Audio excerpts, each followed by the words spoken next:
Quelle est donc cette République dans laquelle les plus hauts personnages politiques de l'État acceptent des cadeaux de plusieurs milliers d'euros? Vous, Français et Françaises, vous fait-on des cadeaux de plusieurs milliers d'euros pour vos beaux yeux? Non?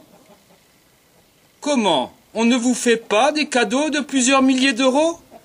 C'est étrange. Pourquoi le fait-on au seul profit des plus hauts personnages politiques de l'État? Voyage en yacht, voyage en jet privé, au cours de déplacements d'État pour des intérêts privés, séjour aux frais de la princesse cadeau dans des villas luxueuses.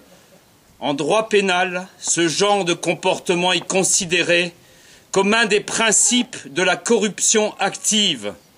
Je répète,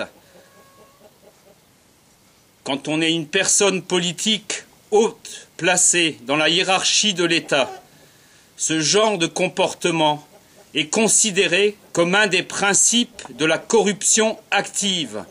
Pouvez-vous imaginer une seule seconde le général de Gaulle accepter des cadeaux de plusieurs milliers d'euros? C'est tout simplement inimaginable, car le grand Charles avait certes des défauts, mais nous savons qu'il était incorruptible, honnête et droit. Le prochain président de la République devra modifier le code pénal. Le seul fait pour un chef d'État ou un membre du gouvernement d'accepter des cadeaux de plusieurs milliers d'euros et d'en faire un profit personnel sera en soi un crime d'État et sera puni d'une peine minimale de 10 années d'emprisonnement, avec la perte des droits civils et l'inéligibilité à vie.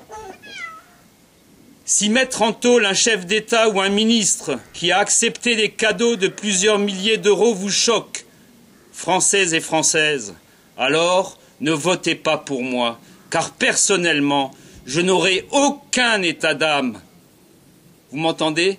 Aucun état d'âme à passer la racaille politique au Karcher, et ce, quelle que soit sa tendance politique.